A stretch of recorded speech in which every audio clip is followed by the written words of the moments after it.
Hi everybody, I'm Tim Anderson. I run a restaurant in Brixton called Nanban. I also wrote a book called Nanban. It's all about what we call Japanese soul food. So that's quite lovely, hearty, comforting Japanese food as opposed to your lighter, delicate Japanese food. And today I'm going to show you how to make a Scotch egg. But not just any Scotch egg, this is actually the third best Scotch egg in London. And that's true. This won third place in the Scotch Egg Challenge this year. So it's a damn good Scotch egg. So this Scotch egg is not strictly traditional. I wanted to incorporate some flavors from our ramen that we do at Nanban. And the egg itself is very flavorful. I'll show you how to do those later on. But we're gonna start with our mince mixture first. So we've got some pork mince here. Try not to use anything too lean. You have to cook this for quite a while. It tends to dry out if you get mince that's too lean. So get a nice fatty pork mince. Start with that. And I've got some spring onions, just a couple of them, which we're gonna finely slice.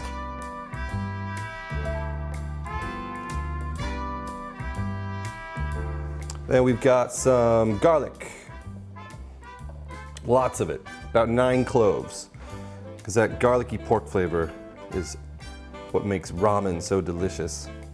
So we're gonna just roughly chop this.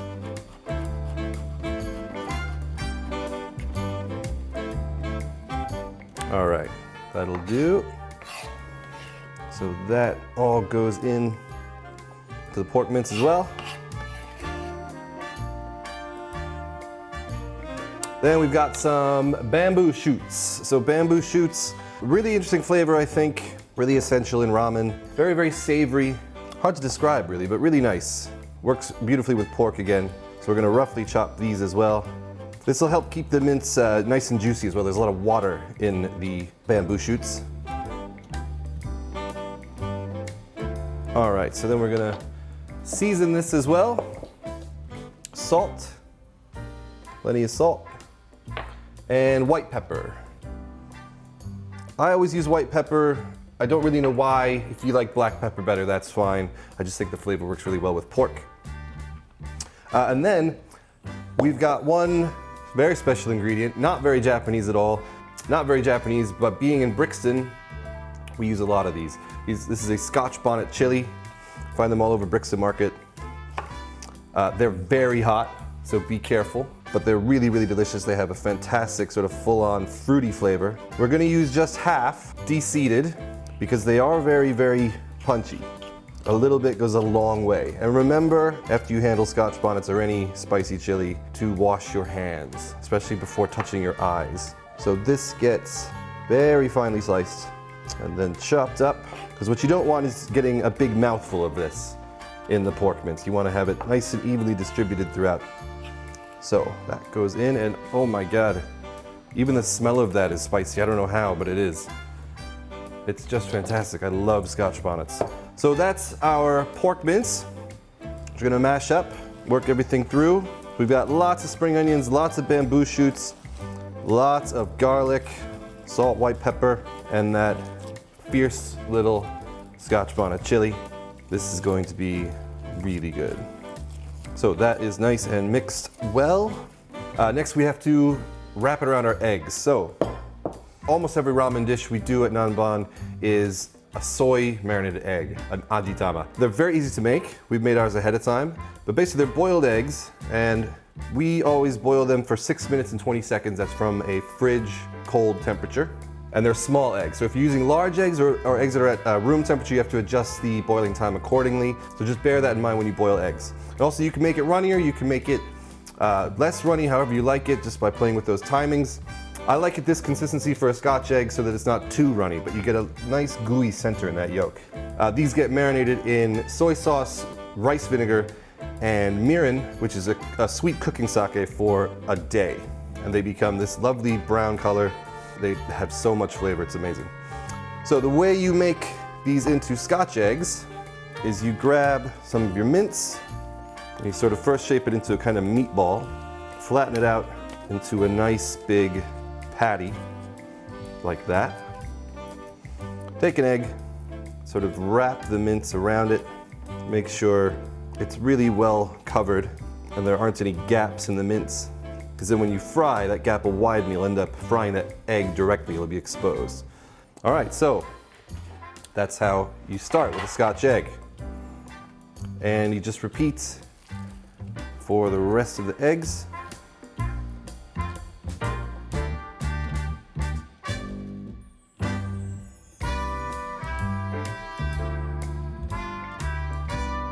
All right, so there's our eggs wrapped in mince, ready to be pankoed and then deep fried. Okay, so we've got our lovely marinated eggs all wrapped in that very flavorful pork mince. Now we're going to breadcrumb them. So it's a standard pané job, eggs,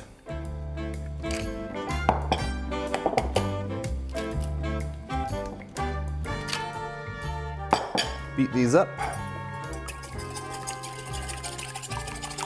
We've got some strong white bread flour. You can use plain flour as well, that's fine. But for some reason, strong flour just seems to make a better adhesive when you panko. And also it seems to have a better crunch. I don't really know why, but that's just what I found. So we're gonna start with the flour. Then the egg.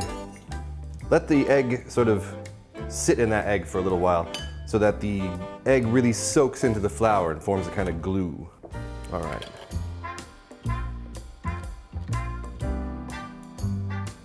Then the egg goes into panko and gets tossed through. Panko, by the way, is Japanese breadcrumbs. They're coarser, they're flakier, and I think just better generally than your average breadcrumb. You can get them at any Asian supermarket. Some of the big supermarkets have them these days as well. But if you can't get them, normal breadcrumbs are just fine. There we go. 4 lovely panko coated pork wrapped Scotch eggs ready to be deep fried. All right, so we're gonna deep fry these Scotch eggs. A few safety tips first. First of all, when you're deep frying at home, use a big, deep pot. You want the sides of the pot to come up several inches above the surface of the oil, so in case it bubbles up, it doesn't overflow. This is especially important if you're using a gas hob with an open flame, because I've seen it happen when oil overflows onto a flame and it just turns into a column of fire, basically. So be careful. Also use a thermometer with these in particular, because you have to cook them kind of carefully. It's not difficult, but you want to cook them at a precise temperature, because you need to cook the pork all the way through without cooking the egg anymore, because we already cooked that exactly how we want it, nice and gooey yolk in the middle. So I've got a thermometer here. This is just a candy thermometer. You can use a probe thermometer as well. Obviously, if you have a deep fryer at home, you can use that with the built-in thermostat. And we want this to be at about 160. It's a bit high right now, but the temperature will come down when we drop the eggs in. So we are going to go for it. Carefully lower these into the oil.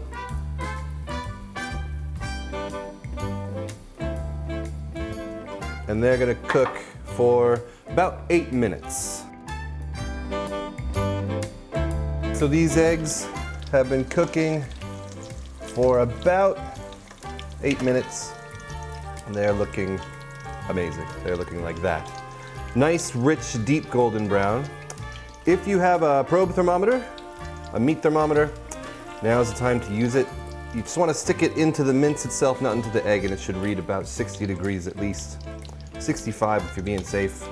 Certainly no less than 55. That would be very rare pork, which is not nice. Whoa, really lost one. Yeah, we'll lift these out, drain them on paper towel or a rack. So like any meat, you do want to let these rest for a bit, because right now all the juices in that meat is racing around. It's all boiling and crazy. If you cut into it now, it'll all just leak out onto the plate. So let these sit for at least 5 minutes, let them cool down. Actually, these will be fine actually at room temperature. So you can let them cool down completely, make them ahead of time, serve them as a snack, have them with beer, they're amazing. But they are really, really good when they're hot and fresh. But do let them rest, and then we slice and serve. Okay, so the eggs have been fried. They're all lovely and foxy brown. And now they've rested, so it's the moment of truth. Oh yeah, that is a thing of beauty. I'm very happy with that. And you know it's gonna be good just by looking at it. It's got literal layers of flavor. It's got the crunchy crumb, it's got the juicy meat with all that garlic and spring onion and chili and bamboo. Then it's got the lovely soy marinated egg and the yolk itself. I mean, this is fine as is. There's so much flavor. But we always serve it with a little bit of tonkatsu sauce. That's Japanese brown sauce. But anything that's kind of sweet and tangy like that would work. Normal brown sauce, bit of ponzu, citrus, soy dip, or hot mustard. English mustard would be great. It's a pub snack after all, but it's quite the pub snack.